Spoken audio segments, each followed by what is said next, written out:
To call the Board Governance Committee meeting to order, and the first order of business is roll call. Ms. Hopper, please.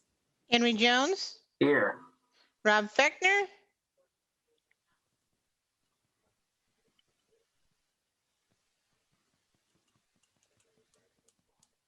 Frank Ruffino for Fiona Ma, Present. Lisa Middleton, Present. Stacy Oliveris, Here. Elena Ortega, Here. Jason Perez, Here. Rob Fechner. Present. Mr. President, I have all in attendance for Board Governance Committee. Thank you, Ms. Hopper. The next item on the agenda is the election of the Board Governance Committee Chair and Vice Chair. And for the chair, I will turn the gavel over to the Vice Chair, Ms. Middleton. Ms. Middleton, please. All right. Thank you, Mr. President. Appreciate that. I see Mr. Fechner has his hand raised. Thank you, Madam Vice Chair. I would like to place a nomination in the name of Henry Jones for the office of Chair of the Board Governance Committee. Thank you, Mr. Fechner. We've received a nomination for Henry Jones for Chair of Governance. Are there any other nominations for Chair? Again, are there any other nominations for Chair? And third and last time, are there any other nominations for Chair? Hearing none, the nominations for Chair is closed. And I would ask Ms. Hopper to call the vote. Rob Fechner, Aye. Frank Ruffino for Fiona Ma, Aye. Lisa Middleton, Aye. Stacy Oliveris, Aye. Elena Ortega, Aye. Jason Perez. Aye. Mr. President, I have the motion being made by Rob Fechner for the election of the Board Governance Committee Chair, Henry Jones. Mr. Jones, congratulations, unanimous vote, and it's a pleasure to turn the gavel back over to you. And thank you, Ms. Middleton, and thank you, committee members, for your continued support as elected me as chair. So now we will go to the nominations for vice chair. Do we have a nomination for vice chair? Mr. Fechner. Thank you, Mr. Chair. I'd like to place a nomination Lisa Middleton for the office of Vice Chair of the Board and Governance Committee. And after the vote, I would like to speak to it, please. Okay, nomination for Ms. Middleton as vice chair of the Governance Committee. Are there any additional nominations? Are there any additional nominations? Are there any additional nominations? Hearing additional nominations, we have a nomination for Ms. Middleton, the vice chair. Do we have a second for that motion? Second by Mr. Ruffino, and so it's moved by Mr. Fechner, second by Mr. Ruffino. Comments now, Mr. Fechner, or after the vote? After the vote, please. Okay, so Mrs. Hopper, please. Rob Fechner, Aye. Frank Ruffino for Fiona Ma, Aye. Lisa Middleton, Aye. Stacy Oliveris, Aye. Elena Ortega, Aye. Jason Perez. Aye. Mr. President, I have the motion being made by Rob Fechner, seconded by Frank Ruffino for Fiona Ma, for the election of the Board Governance Committee Vice Chair, Lisa Middleton. Thank you, and congratulations, Ms. Middleton, on your election as vice chair of the Governance Committee. Yeah. Mr. Fechner. Thank you, Mr. Chair. I just want to ask, Mr. Chair, for a future agenda item to have a robust discussion. And this, again, has nothing to do with the people in play. It has to do with optics. I want to have a overarching discussion on the optics of having the board president be the same as the board governance chair, and is also the committee, the chair of the risk and audit committee, being the chair of board governance. To me, it seems like there could be an optics of conflict there, and I would just like to have a discussion about it. Okay. Well, Mr. Fechner, we have item on the agenda today for future items. And so if you could hold that to that, and then we'll take that as one of the items for future discussion. Thank you. Okay. Okay, so that moves us then to item number 3, approval of the March 16 Board Governance Committee timed agenda. Do I have a motion? So move. Moved by Ms. Milton, second by Second. Ms. Oh, Perez. sorry. Okay, so all those in favor, Ms. Hopper, please. Rob Fechner, Aye. Frank Ruffino for Fiona Ma, Aye. Lisa Middleton, Aye. Stacy Oliveris, Aye. Irena Ortega, Aye. Jason Perez. Aye. Mr. President, I have a motion being made by Lisa Middleton, seconded by Jason Perez on agenda item 3. Okay, thank you very much. We now will move to executive report. Mr. Jacobs. Yes, good morning, all. Good morning, committee members. We have 3 substantive matters on the agenda today. The first is an action item. We're bringing back a mechanism for reporting investigations of certain CalPERS executives to the board. And then we move into the information items. We've got an item regarding how we are going to effectuate the board's shared responsibility for CIO personnel decisions. And then, as Mr. Jones just mentioned, we've got what could be called a virtual whiteboard with respect to future board governance committee agenda items. And that concludes my executive report. Thank you. Thank you, Mr. Jacobs. Okay, now we will move to action consent items. We have 2 items under the action consent: the approval of the November 18 Board Committee Governance Committee meeting minutes and review of Board Governance Committee delegation. Do we have a motion? Move approval. Moved by Mr. Fechner. Need a second? Second by Mr. Perez. Mrs. Hopper, please. Rob Fechner, Aye. Frank Ruffino for Fiona Ma, Aye. Lisa Middleton, Aye. Stacy Oliveris, Aye. Irena Ortega, Aye. Jason Perez. Aye. Mr. President, I have a motion being made by Rob Fechner, seconded by Jason Perez for agenda items 5A and 5B, and all has indicated ayes. Thank you, Ms. Hopper. Information consent items, item 6A. I have not received a request to move anything from that agenda item, so we will move on to agenda item 7, which is an action item and the proposed changes to board governance policy, reporting investigations to the board. Ms. Simpson or Mr. Jacobs? I think Ms. Simpson is going to handle the heavy lifting on this one. Okay. Is she on?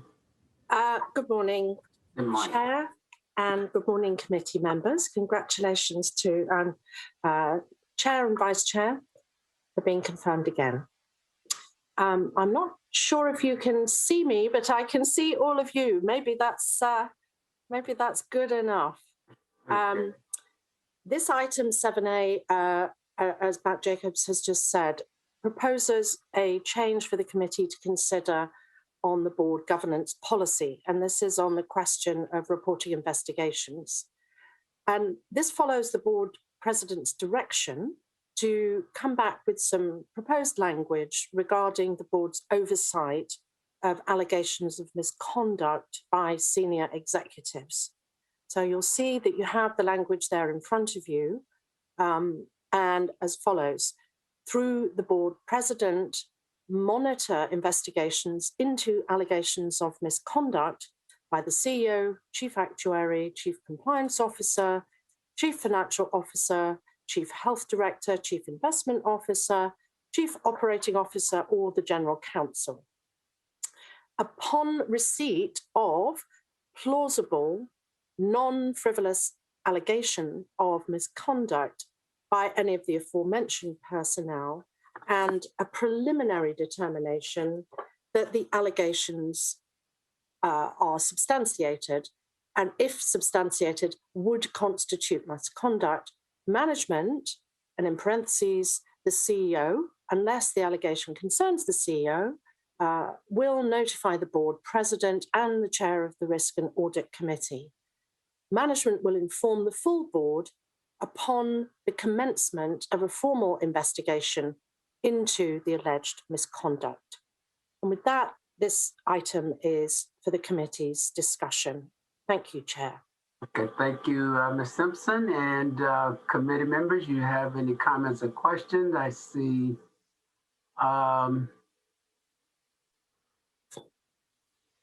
Ms. Brown.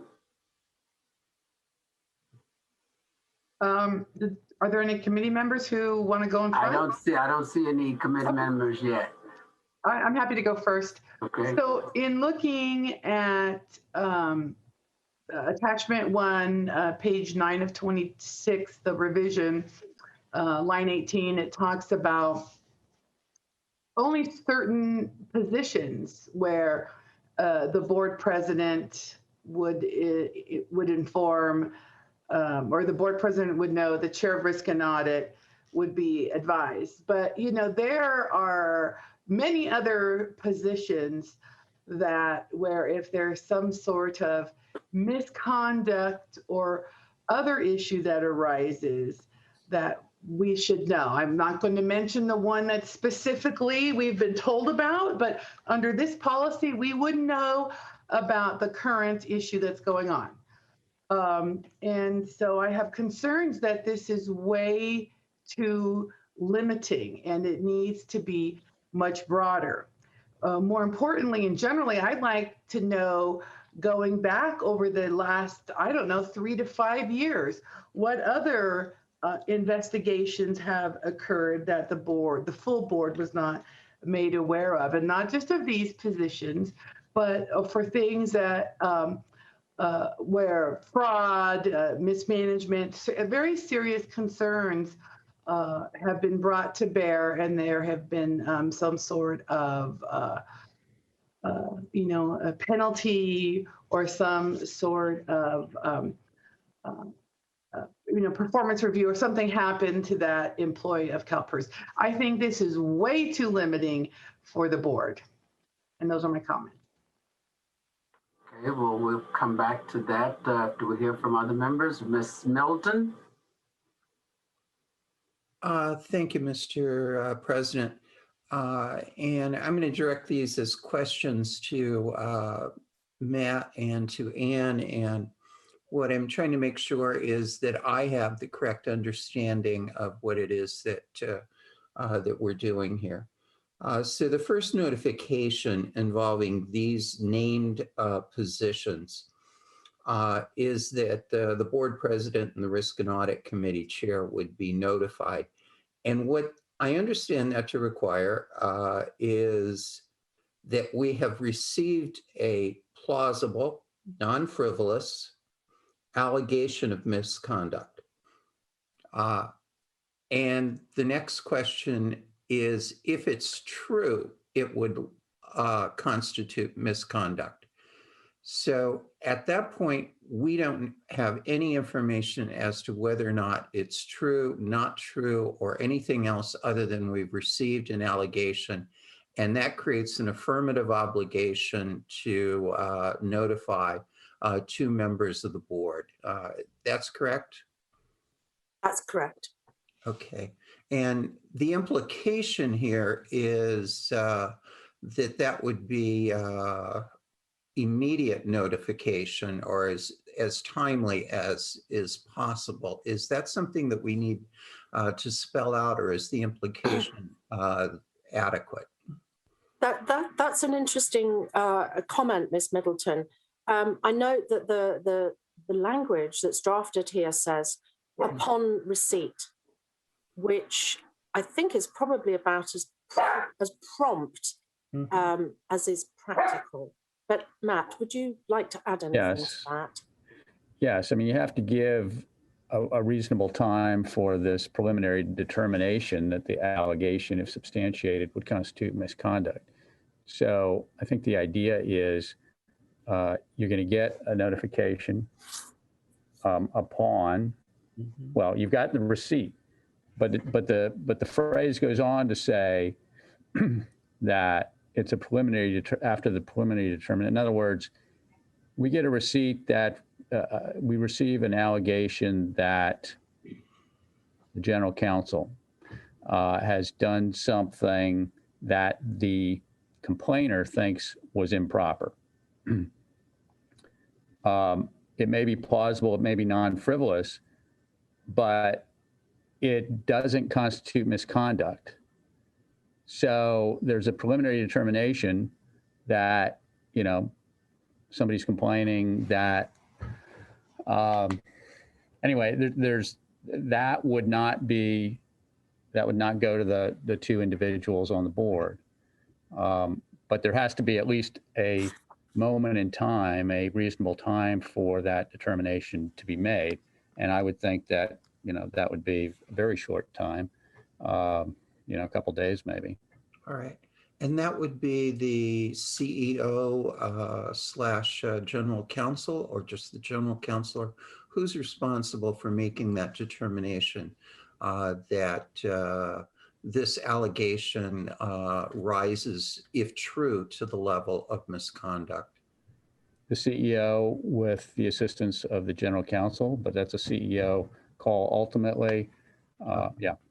All right, good. And then we have a last sentence that says management will inform the full board upon the commencement of an investigation. So in the notification to the board president and to the chair of the audit committee, are they being invited to give their counsel as to whether or not an investigation is necessary or appropriate, or just simply they are the first individuals to be notified on the board? The latter, Ms. Middleton. The latter. Okay. I think maybe we need to spell that out, that they play no role in making that determination. And I would agree with you, they should not. But it's certain that last notification to the full board, do we need to spell out what process will be used to notify the full board? Is that something that's depending on circumstances, and it might be a telephone tree, it might be a series of conversations, or is it a special meeting? But how do we go about the logistics of making sure that we promptly notify the full board? Yeah, Ms. Middleton, I think that you raised a number of scenarios, any of which could apply in a particular case. And so that's the reluctance to be more specific about what the process would be for a general policy like this. It could be done, but that is the kind of countervailing consideration there. And I'm getting this on the record, but the implication here is that this will happen very quickly and very promptly. Yes. Okay. I want to go to the good question that Ms. Brown raised regarding the naming of these individual positions. And as I understand the meaning of what we're doing here is these are positions that mandate almost immediate notification to the full board of the possibility of a misconduct. There is nothing in here, as I understand it, but please correct me, that says the board should not be made aware of other investigations involving misconduct of any other employee during the course of that, as we have commonly been made aware in closed sessions previously. Is that correct? Exactly right, Ms. Middleton. Okay. So my last is not a question, it's a comment Um, I applaud what we're doing here. I do think one thing is missing in our conversations. We were very clear that no board member can or should interfere with the conduct of the investigation, and that board members have a absolute responsibility of complete confidentiality as the investigation moves forward. And I think that needs to be spelled out, that board members cannot interfere and cannot disclose. And personally, I would argue that a disclosure is an act of interference in the conduct of the investigation. Thank you.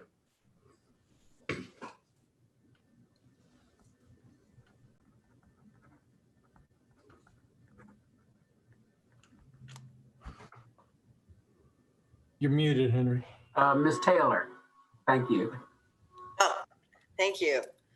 I will, there's a couple of things that I wanted to ask about, but I will comment on Ms. Middleton's last statement. So I agree, and I would like to see that language added to this, because yes, that could very well turn a case depending on what the disclosure was on the individual.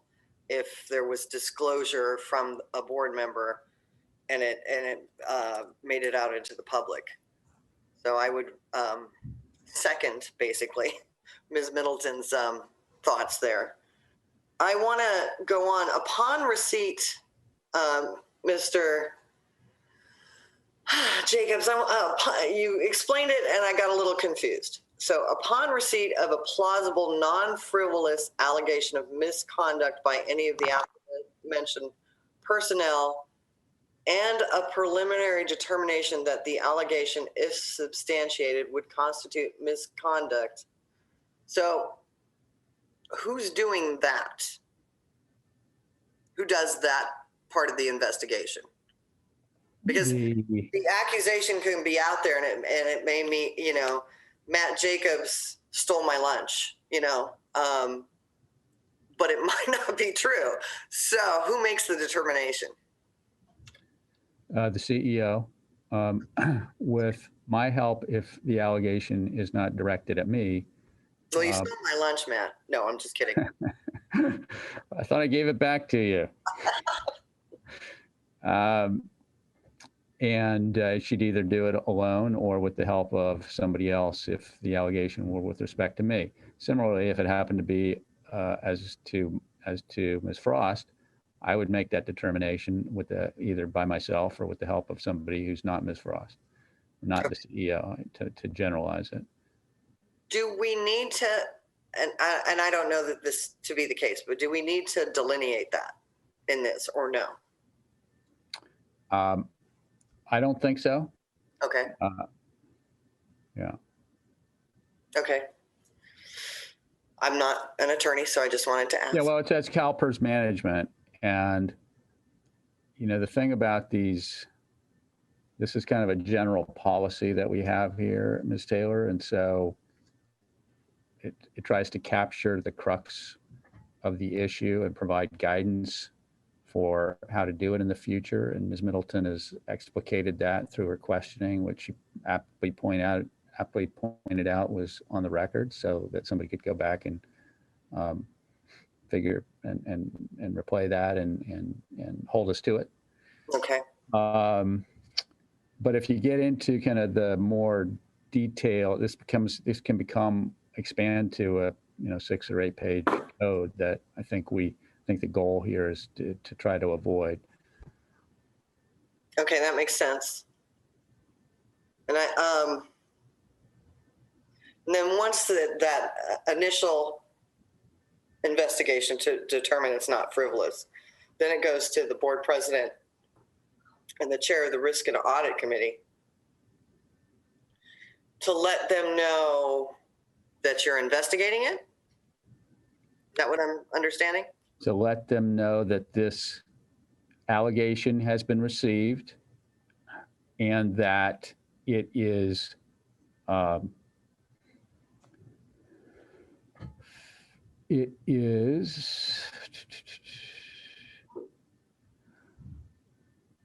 oh, I'm sorry, I was looking at November's, that it's plausible, non-frivolous, and that if substantiated, it would constitute misconduct. Right. And then we'll notify the board president, the chair of the Risk and Audit Committee.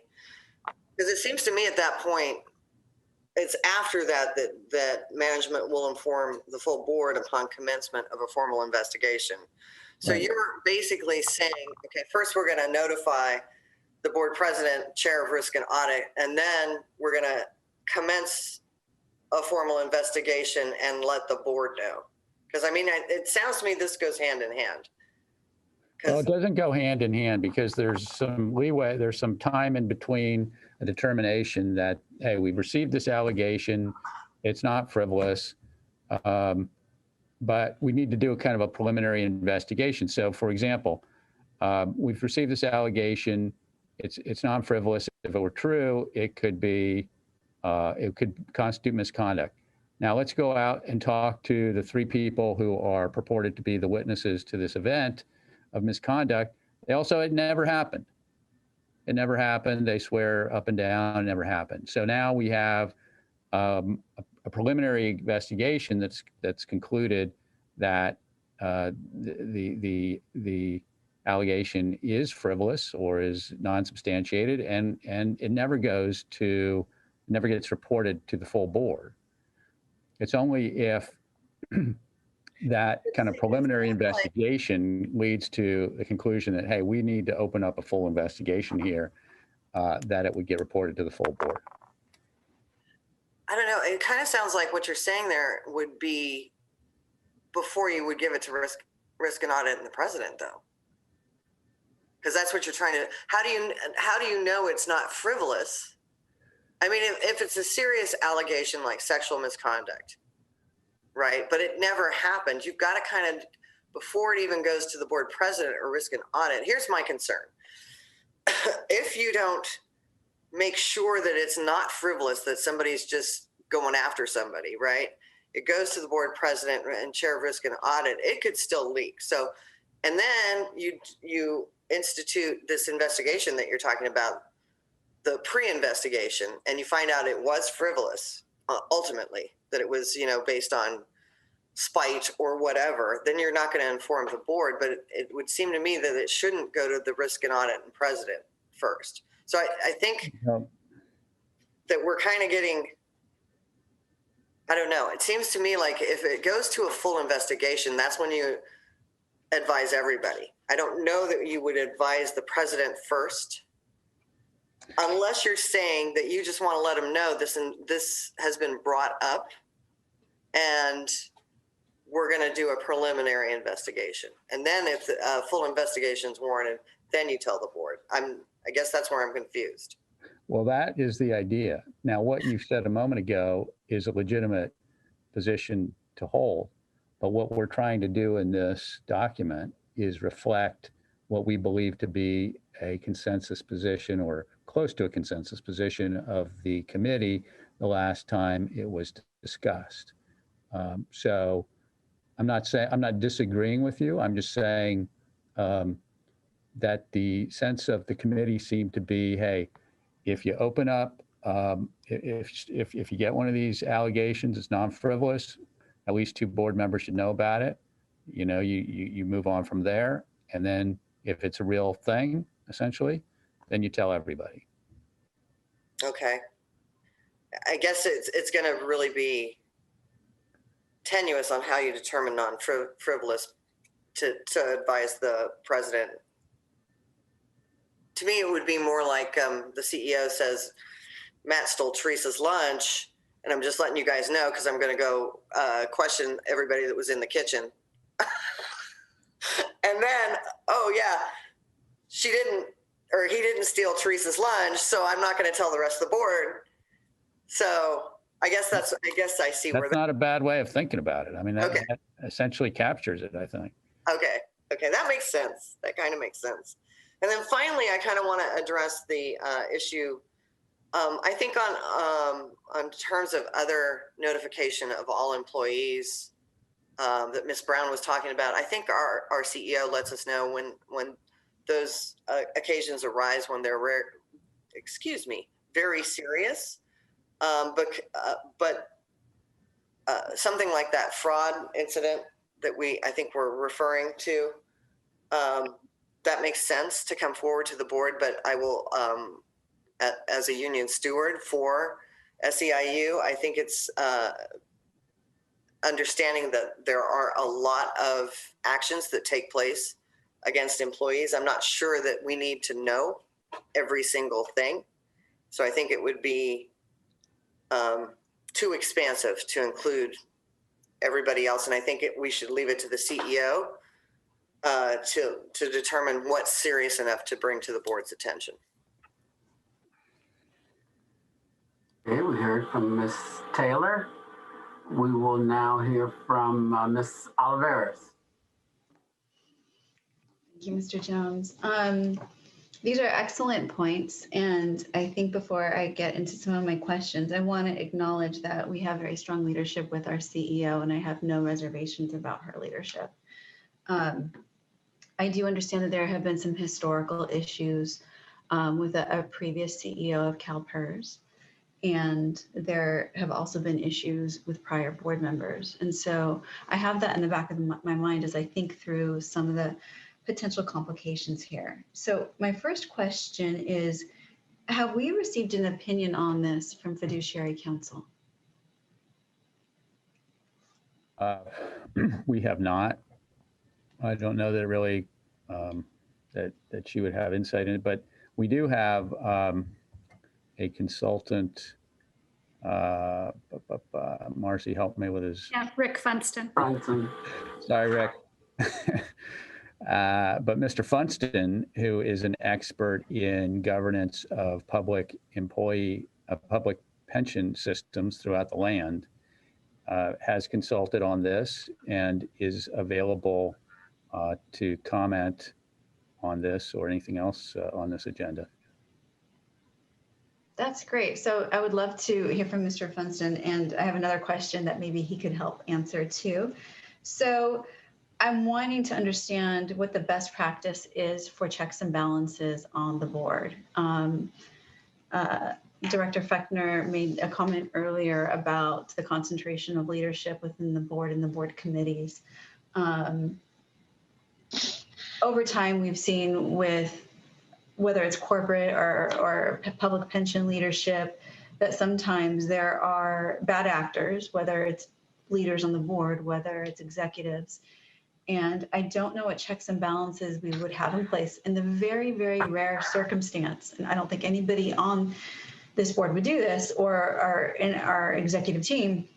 But if there were ever any type of actions between, for example, the board president and the chair of risk and audit and a member of the executive team. And so if they, for example, colluded in some way, so the rest of the board was not aware of risks that the pension was facing. Okay, that's a question to Mr. Funston. So Mr. Funston, I see you are on. So if you could respond to Ms. Oliveris' question. Yes, thank you, Mr. Chair, members of the committee. A very thoughtful discussion on this point. And obviously, just to reflect back, when I first became involved with CalPERS almost 10 years ago, it was as a follow-up to an initiative by Mr. Fechner and the members of the board to look at governance reforms to prevent a reoccurrence of the kinds of issues that led to the scandal at the time.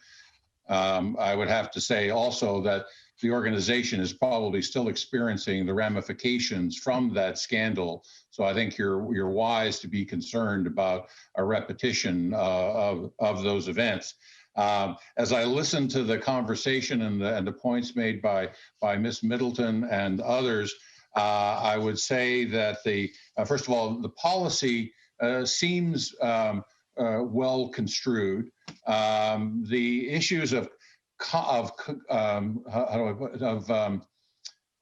conspiracy or collusion are ones that are extraordinarily difficult to identify and to prevent, which is why you would have things as you already do in terms of whistleblowers and hotlines and so on, and other mechanisms in place. And I understand that this particular policy was to address a specific concern to make sure that the board was made timely aware of any allegations involving the senior executives. I understand that you have a similar policy in place for allegations of concerns about misconduct by the board, and that to a large extent, this policy kind of mirrors that one. So I think that, and again, for formal investigation and so on, I think the concerns about the timeliness seem to be addressed in that it should happen quickly. The matter of discretion is primarily that of the CEO, unless of course it involves the CEO. I think there probably are some points to Ms. Taylor's comments about clarification of preliminary investigation. When does it become a formal investigation, and at which time should the board chair and the chair of the audit committee be involved? But I think, again, the intention is that this be to occur as quickly as possible. I'm not a lawyer, so I would defer to Mr. Jacobs' comments that probably less is more to allow for more latitude given different circumstances. But I don't know if that answers your question, Ms. Oliveros. I think that's helpful context. I don't think it answers my question, though. Could you repeat your question then, please? No, it's just more on the mechanics of how this would work and appropriate checks and balances, and if we have those in place. And I don't know if I'm hearing that we would have checks and balances in place in the hypothetical situation that there was collusion between an executive and the board president and the chair of risk and audit. No, I doubt there would be any policy that would sufficiently anticipate collusion, other than the no blind eye responsibility of other board members who may become aware of situations. But again, you have a whistleblower policy in place already, administered, I believe, by a third party that would again bring those things to the attention of general counsel. I think that's the appropriate mechanism right now. Mr. Jacobs? So that whistleblower policy assumes that others would have knowledge of the whatever incident. Would we, if the full board, for example, were to have knowledge rather than just the board president and the chair of risk and audit, would that then reduce the risk of potential collusion? Well, the board has a responsibility to not turn a blind eye to anything that it's aware of in terms of misconduct by another board member. So to that extent, yes. But I think the concern here is that is verification of the incident. In other words, is it substantiated, and is it non-frivolous misconduct, which is, I think, what this is designed to address. And so the question then would be, at what point in time is it determined not to be frivolous and to be potentially substantial misconduct, at which point in time the investigation would trigger. The concern is that you don't inadvertently destroy someone's reputation by letting an allegation get out before it has been reasonably investigated. So there has to be some kind of a framework for that to happen. And it seems that this recommendation tries to anticipate and accommodate that. Well, Mr. Bunson, what is your opinion on this resolution? Do you feel like it is robust and it will protect CalPERS and its members? I think it's reasonable. It's not absolute, to your point. There's always a way potentially to find your way around it. But I think under the circumstances, it seems to be a reasonable policy. Thank you. Okay, Mrs. Ortega? Thank you, Mr. Chair. I just had a kind of a question and a comment combined, perhaps, back to Ms. Brown's remarks earlier. I certainly had understood this provision to narrowly apply related to the use of the term monitor. So to me, monitor suggests a level of involvement in the investigation, having more regular updated information, knowing what's happening. And I had seen it as a heightened level of attention of the board for the specified individuals, which I'm comfortable with. I did not see it as in any way diminishing the expectation that the board be hearing reports about any sort of important employee conduct or anything that might occur as part of the day-to-day management of the fund and the staff that we would still continue to hear about, but would not have that same level of monitoring. So in the examples I've seen where the CEO brings reports of anything that's happened that's significant, and we would hear a regular update about any sort of progressive discipline or how that may be proceeding, but we're not in the same level of detail as what this is proposing. I'm comfortable with that division of responsibility. I don't think that the board should be managing more, I don't want to say routine because they're not routine. They're still anomalies, right? They're still unusual actions with the employees, but I don't think it makes sense to have the full board involved in what I would see as more the day-to-day management of the staff. So I am comfortable with that, that division. And I think I'll leave it at that. And perhaps if Mr. Jacobs or Ms. Frost see the reporting changing in any way as a result of this, as it relates to other employees, I think it'd be important to tell us that. I do not see it as changing at all with respect to that, Ms. Ortega. Yeah, I concur with that. The same process that's used on my briefing of personnel matters would not change. Okay, thank you. Okay, Mr. Miller?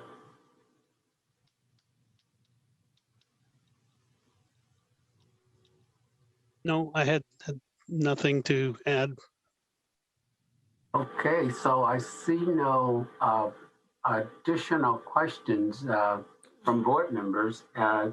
And I think that this listening to the comments, I think that there was some, I think I saw some heads nod, but we need to resolve it, is that Ms. Milton's comments and about the confidentiality and the notification that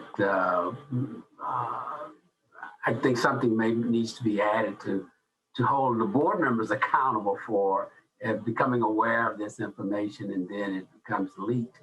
So I think that's something that that maybe, maybe committee members would support adding that something in it to address that issue. Ms. Brown, of course, you could make a motion for, changing this, but I think, Matt, based on what you've heard, seems like you may need some time to come back to us with the clearer definitions on a couple of items. One, particularly as Ms. Milton mentioned, about adding something regarding the board members, being accountable for any links or anything around that area. Yeah, Mr. Jones, if Ms. Middleton is comfortable, she could make a motion with that modification to the current language as well. Okay. So I did reach out to Ms. Brown to see if she wanted to make a motion to change, because this is an action item. And so Ms. Brown, if not, yeah, go ahead, Ms. Brown. No, I appreciate that, Mr. Jones. I don't have an alternative motion. I was thinking that this might actually come back based on the discussion, but if we're going to vote on it now, then my vote is no. Thank you. Okay, Ms. Milton. Yes, I would move to approve this recommendation of staff, as is, with the provision that staff will come back to us at our next meeting with a clause that will cover the responsibility of the board to not interfere, to monitor, but to not interfere with the conduct of an investigation, and the explicit responsibility of confidentiality and non-disclosure of the board. Okay, so that's a motion by Ms. Milton. Do we have a second? Second by Mr. Ruffino. So we will have a roll call on that item. Well, before we vote on this, I see we do have some requests from the public to speak. So let's hear that before we vote. Mr. Fox. Yes, Mr. President, you have one caller for public comment, Mr. JJ Jelensik.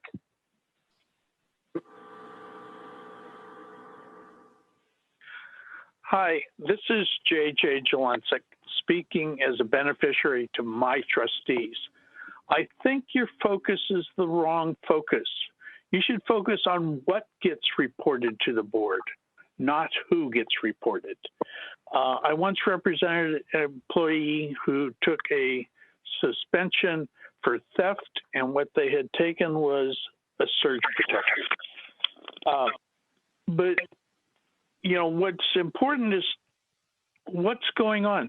If we have the chief investment officer or the chief information officer, a deputy executive director, a managing ID, a chief of OSSD, chief of benefit services, or even an office assistant who has been involved in a serious violation, theft, taking a bribe, taking kickbacks from a vendor, embezzlement, those are the things that should get reported to the trustees so they can watch it.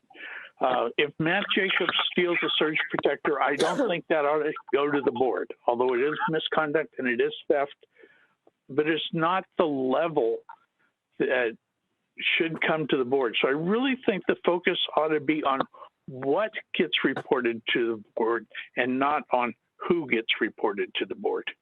Thank you. Thank you. Okay. Okay, so we do have a motion on the floor by Ms. Milton's, second by Mr. Ruffino. So Ms. Hopper, you want to call the roll, please, on that motion? Rob Fechner, Aye. Frank Ruffino for Fiona Ma, Aye. Lisa Middleton, Aye. Stacy Oliveris, Aye. Irena Ortega, Aye. Jason Perez. No. Mr. President, I have a motion being made by Lisa Middleton, seconded by Frank Ruffino for Fiona Ma. 5 ayes, 1 no, made by Jason Perez. Okay, thank you, Ms. Hopper. So the item passed with that modification. So that concludes the discussion on that item. We now will go to information agenda item, item 8A, which is a discussion of the board shared responsibility of the CIO personnel decisions. Ms. Simpson. Thank you very much, Chair. So as you rightly say, this item is an information item, and the purpose is to provide an opportunity for the board, for the committee, I apologise, to discuss how the board's shared responsibilities for the Chief Investment Officer personnel revision should be implemented.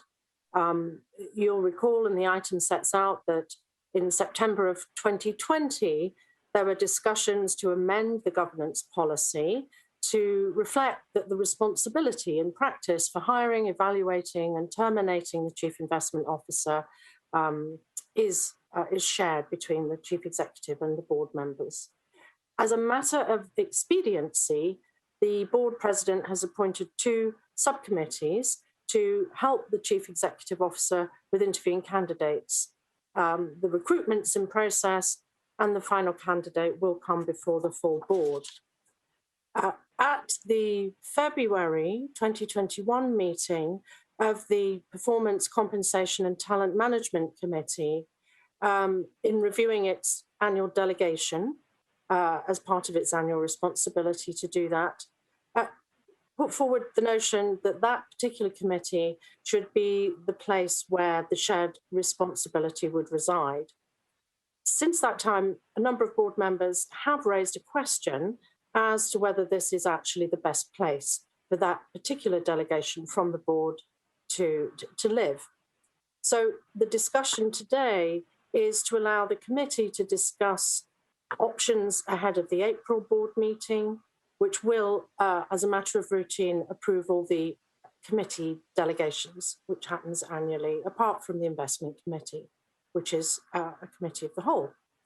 So the options before you, of course, are to agree to assign this responsibility to Performance, Compensation and Talent Management, as is contemplated by that committee. Another option, as set out in the item, is that the full board would assume this responsibility formally in the policy, or there may be a third option. But the item is for discussion, and we look forward to your thoughts on all the above. Thank you. Okay, thank you, Ms. Simpson. So, Ms. Taylor. You don't have any committee members? Nope, not yet. Okay. So I agree, and I think I voiced this during the Performance Compensation Talent Management Committee meeting. I think if we're going to have shared responsibility as a board with the hiring of the CIO with the CEO, that it's a shared responsibility, but it's the whole board. I think if we're just we're creating a middleman that we don't need to have. So I just think it's important that the whole board has a say on that, rather than a committee and then getting acquiescence by the board at a later date. I think having the middleman isn't necessary, is my particular comment on that. And then I guess I would ask Ms. Simpson if, in terms of governance, is there any preclusion to having it outside of the PCTM committee and just straight to the board?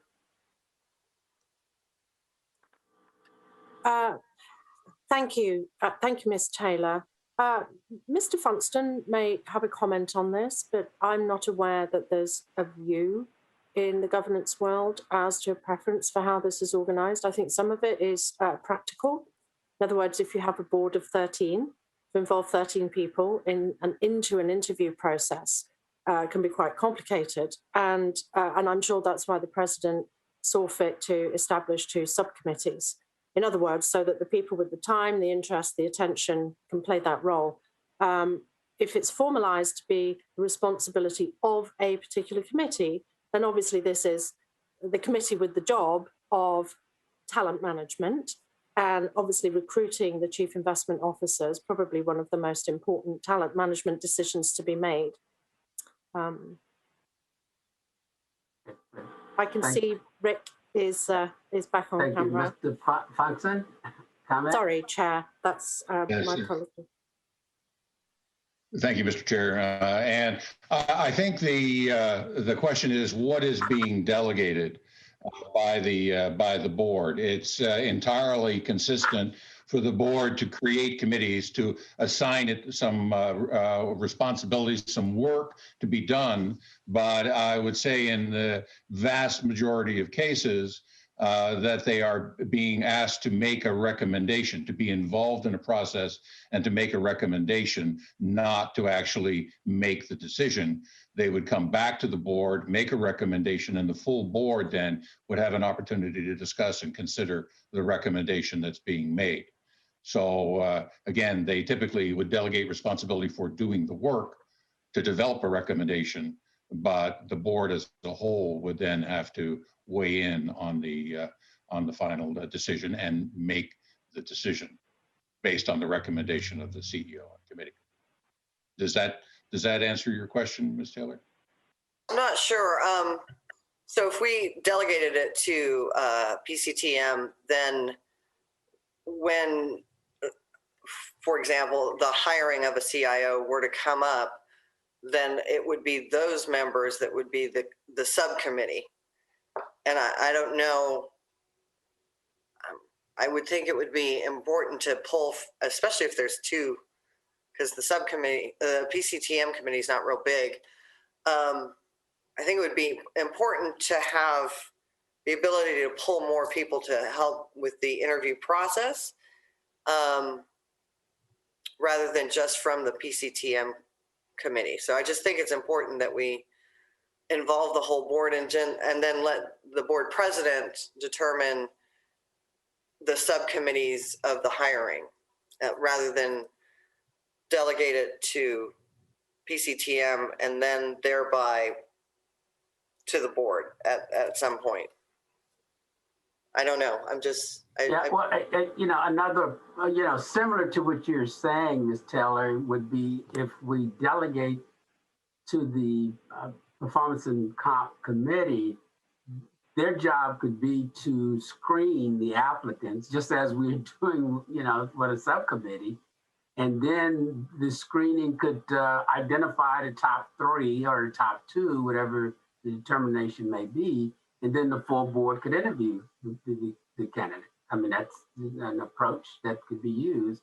And so you're delegating to the committee to go through the process of identifying the likely candidates before it comes to the full board. So that's one thought, That's not, you mean like we do for when we're hiring an auditor or something like that?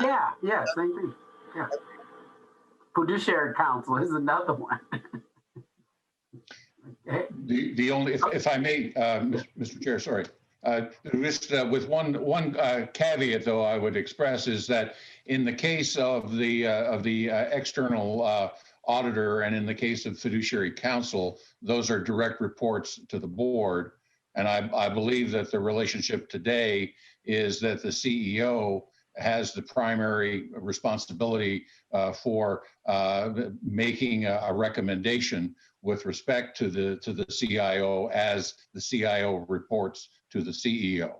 So I think the point, if I understand it correctly, that Ms. Taylor was making, it really depends on what charge you give to the committee and how broadly that committee then is represented.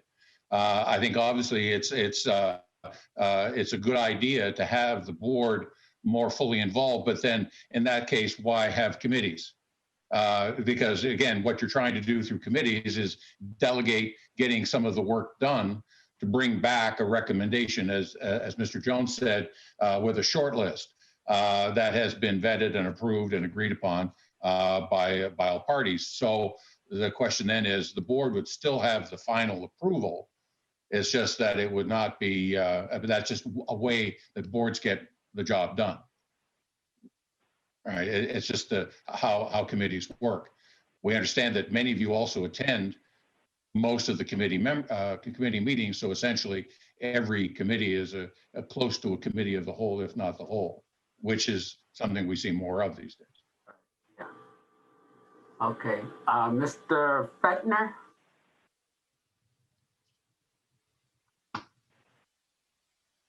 Thank you, Mr. Chair.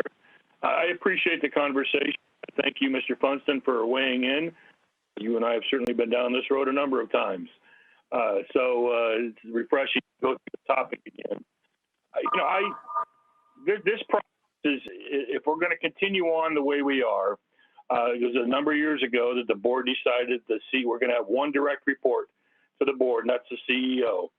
If we're not going to change that, then we need to be cognizant of the fact that the CEO is going to make the determination of who the next CIO is.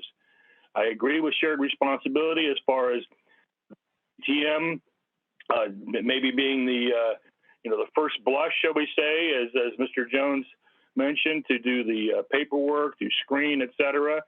But the shared responsibility recommendation of the full board in line. This is the and I think it needs to be the recommendation of the full board to the CEO, and then the CEO allowed to make that final decision.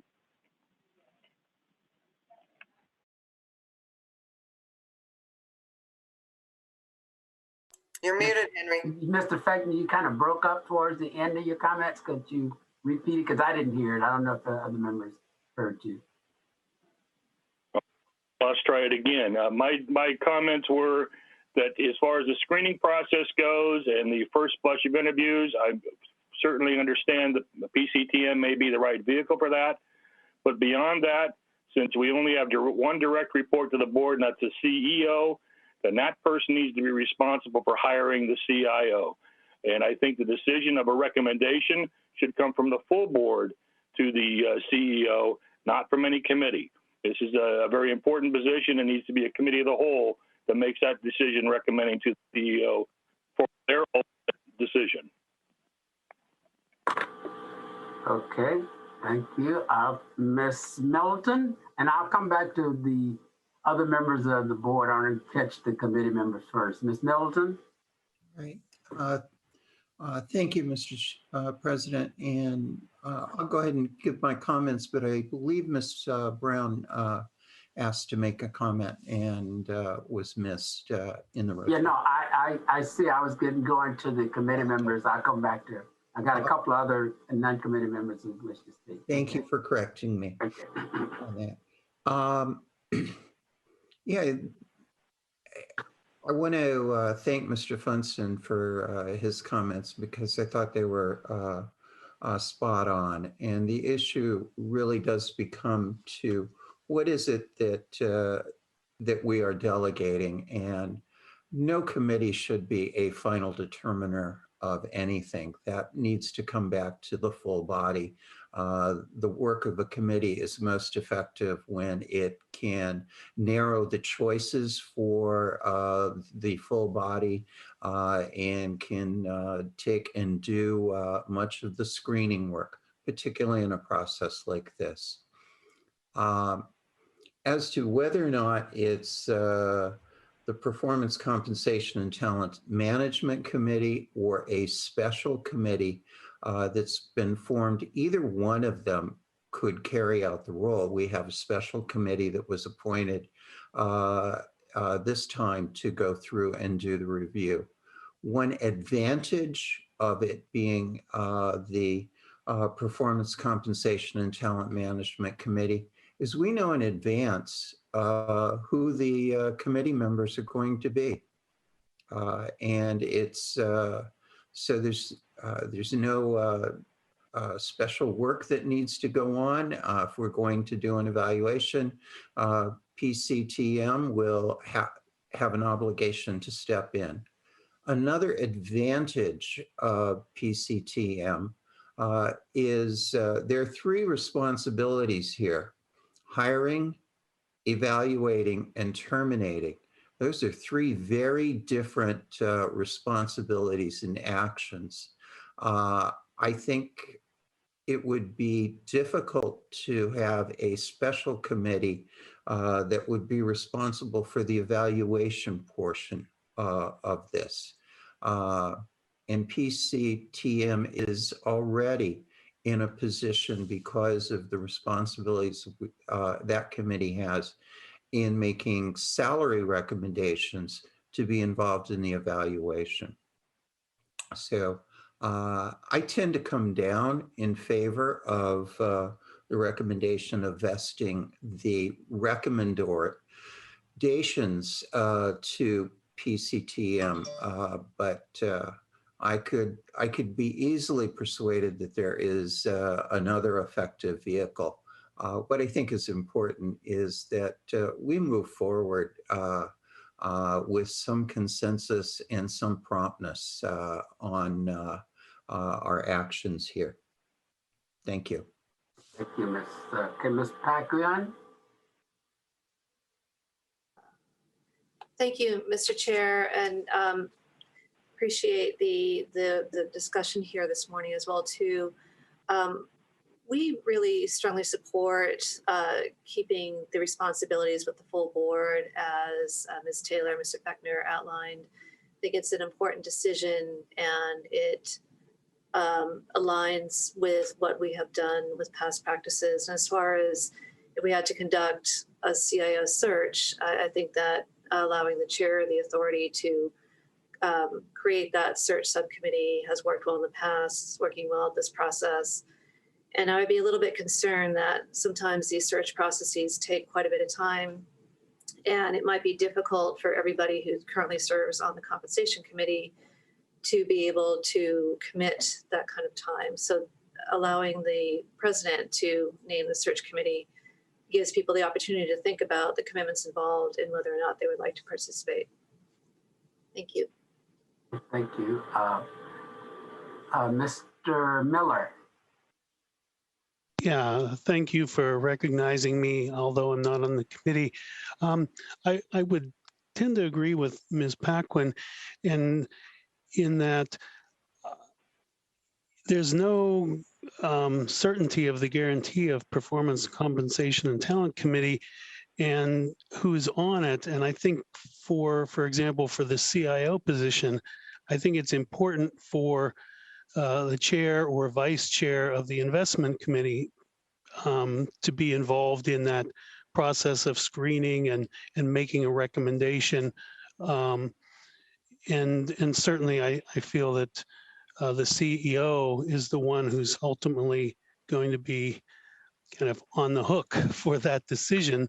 And so I think that's an important consideration. It may just coincidentally be that the makeup of that committee includes the chair or vice chair of the investment committee, but that's not necessarily a given. I feel it's important that if the president, with the board's concurrence, has the opportunity to create a special committee to make those recommendations to the full board, ultimately to advise the CEO, that would be helpful.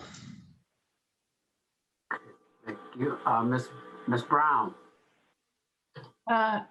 Thank you, Chair Jones. I know you're just saving the best for last. So when I raised this issue last month about the delegation to PCTM, I had concerns that in order to keep what the PCTM committee doing away from Bagley King was you would have to appoint only 3 members. Otherwise, you would have to have it be a public meeting. And currently in our CIO search, we have 6 members. And so you would be taking the work of 6 down to 3 in order to keep it out of the public purview spotlight. And that was a concern of mine. But the other concern was that we were really relegating this to PCTM as opposed to the full board. And I think it's such a critical pick and position that it should not be delegated to performance comp. I think it should be with the full board, and that way the board president can do what he's doing now, which is pick a subcommittee to do the interviews, or however he wants to, he or she, excuse me, wants to do that. But I'm concerned that if it goes to PCTM, and then it would have to be a small group of less than 4, right? Because then you have a quorum, and then that has to be public. So I just think it should rest, and there should be no delegation. Thank you. Okay, Ms. Oliveris. I'm sorry, I didn't have anything. Oh, okay. 5 minutes. I'll be back in 5 minutes. Okay, sorry about that. Okay, so we've heard from both committee members and board members, and it seems like it's, I'm just taking notes here. It seems like half wants the full board, and then there's 2 or 3 that says go through the committee. So the item that's before us now, we need to make a decision because it has to be, we need to include it in our delegated authority going forward. And so if, Mr. Chair, isn't this an information item? Yeah, right. Yeah, but we need to, plan for the future to bring it to a decision through delegated authority. So what I would suggest, since it seems like I didn't get, I want to make sure that since we do talk about the full board being involved, is maybe those are the two options that be considered with the full board, Ms. Simpson and Mr. Jacobs, is that one, the way it is now, or go through the PCM and let the full board have a opportunity to make that decision. So do you have any comments on that approach? We could do it that way. I mean, the PCTM delegation as it now stands, as it was voted on by PCTM last month, has it delegated to the PCTM. That's coming before the board in April. And if it is voted down, I think the default then would be that the shared responsibility, which is now in the, well, I guess that's the question. I think the shared responsibility is in the governance policy now. And so we would just, assuming that's true, and I'd want to check it, it would just revert to the board. So that would be a mechanism for an up-down vote or decision by the full board on those two alternatives, PCTM or full board. I will check that, Mr. Jones, but in the event that it's not the case, we could also bring that to the full board in April, so that that choice would be provided to the board. Okay. Yeah, and Matt, it is in the board governance policy. Thank you. Share. Okay. Yeah, I remember that. Okay. Well, then that would effectuate. I mean, in April, it will come forward as a up down on the PCTM delegation, and we can effectuate whatever the board's will is through that mechanism. Okay, that sounds like. Okay, so committee members, is that okay with you? We use that as a process. We see one, Ms. Brown, and then Mr. Perez. Thank you. I still do have a question, and I guess this is for Matt Jacobs, and that is, can the CIO interviews be done in closed session? Is there not a legal carve out that we can use so that way this can stay with the full board? Yes, I didn't quite track your discussion about the 3 members versus 6 members thing. There is a delegate. In fact, the numbers are not really relevant to this question. This can be in closed session, and that's why the CIO subcommittee sessions have been in closed session. It doesn't pertain to whether it's 3 or 6 or any particular number. So you're saying that all 13 board members could go to these subcommittee meetings and be in closed session and it wouldn't be a subcommittee, but yeah, I mean, you could have a closed session of the board with all 13 members there and do these interviews. I think the idea here was that that's going to scare all potential candidates off, and they really need to have a much smaller group of board members participating. But to your pure Bagley Keene question, yes, that is correct. Okay, thank you. I thought the reason why we only had 6 members of the board was so we could keep it in closed session, and that way, because once you get to 7 and over of the full board. Okay, so we just do it because we're scary or something. Okay. It's a process. I'm sure there's many more reasons than that, but. All right, thank you. Yeah. Okay, Mr. Perez? What I was going to bring up, Matt just touched on, I think it's counterproductive if all 13 of us are in an interview panel. I wouldn't want to interview with you guys and girls. So I think we need to leave it the way it is. I don't know what vehicle or what committee or subcommittee or where you guys want to call it, but I don't think it should be all 13 of us. Okay, well, so when we come back, as Matt suggested, you get an opportunity to voice that desire, Mr. Perez. So, okay, Mr. Fechner. Yes, thank you, Mr. Chair. And I just want to comment on Matt's last comment, and certainly do not disagree with Jason on what he just said. However, I do want to point out that whoever this individual is going to work for the 13-member board. They don't get to pick and choose a subcommittee of who to work for. So they need to know they're coming in, they need to put on their adult clothes. And whether we interview them with 2 people, 5 people, or 13, they got to be responsible to all 13.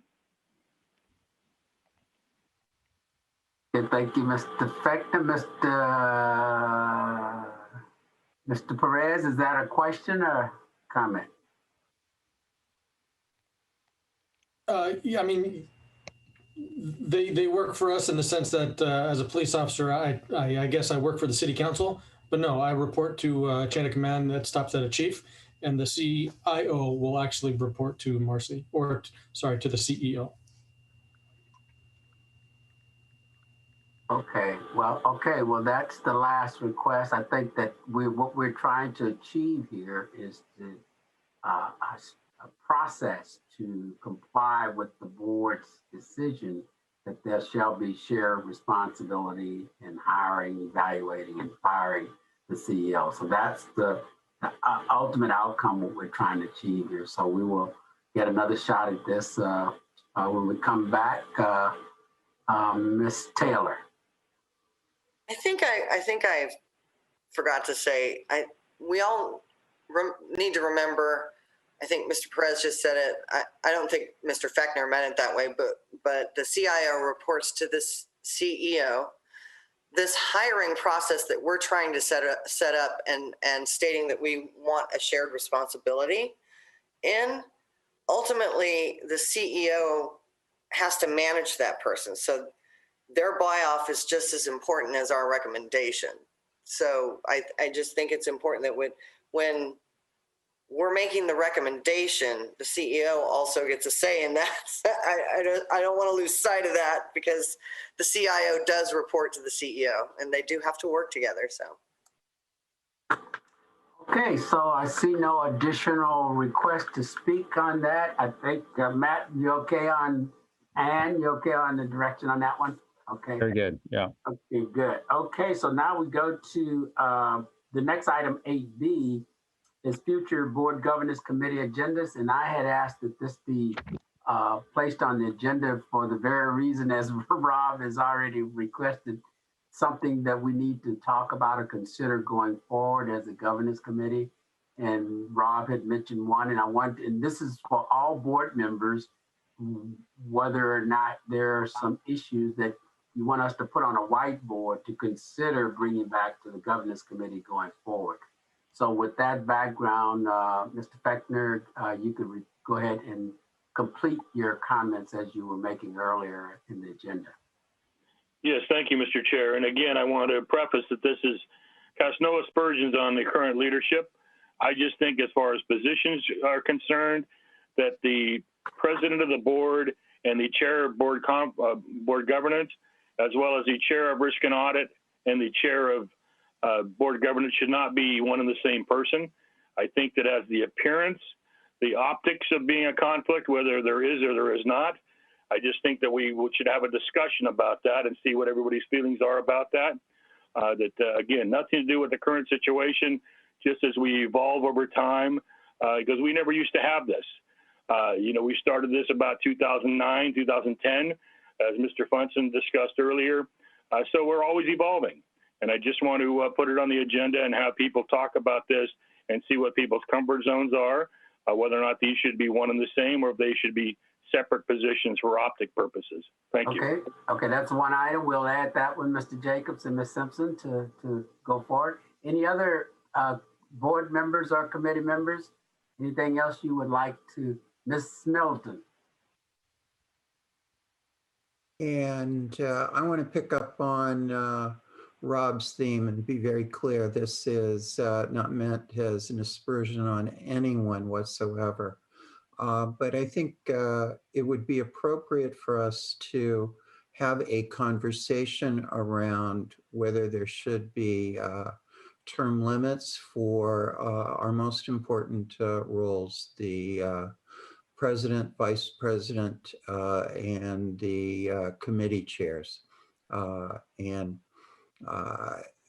not sure which way I even end up falling on that question, but to the best of my knowledge, we've not had that discussion, and certainly the diversity of leadership and talent on our 13-member board is something that is really important, and important that we have leaders from throughout the board. Good. And Ms. Milton, if you don't mind, I'd just like to instead of using the word term limits, rotation, because that means members can come back. Okay. Absolutely. I don't want all of a sudden the headlines of term limits. So if you don't mind, okay. Because I had the same. Not mind. I thank you for making that distinction. Okay, thank you. So Matt, that's the second one. Any others items that you would like to have the governance committee deal with coming forward? Okay, so seeing no others, at least that's two items that we will agendize going forward, Mr. Jacobs, Ms. Simpson. And okay, so the next item on the agenda is summary of direction. And I think, Matt, I think you've been kind of taking them as we went. Yes, I have. Okay, so on 7A, we're going to bring the language that we discussed a short while ago, and that is in attachment 1 to agenda item 7A. That's going to go to the board tomorrow for approval, but we are also going to bring back at the next board governance committee meeting additional language that makes clear the points that Ms. Middleton raised and that are in the record. I don't want to repeat them because I've just probably get them a little bit off. And then on agenda item 8A with respect to the shared responsibility, that is going to come back to the board in April in the form of an up-down vote on the PCTM delegation as it is currently stated. And then on 8B, the future agenda items, we have the item that was raised by Mr. Fechner with respect to the leadership of the governance committee, and the item raised by Ms. Middleton with respect to leadership rotation. Those will be, I will work with the current chair and vice chair to agendize those for upcoming board governance committee meetings. Thank you. Okay. Ms. Taylor, did you have an additional question? That's all. Okay. Yeah. I want to be sure I'm not skipping anyone. Okay. Okay, so that takes care of that. So we go on to the last item, public comment. Mr. Fox, do we have any members of the public that wish to address the committee? Mr. President, there are no callers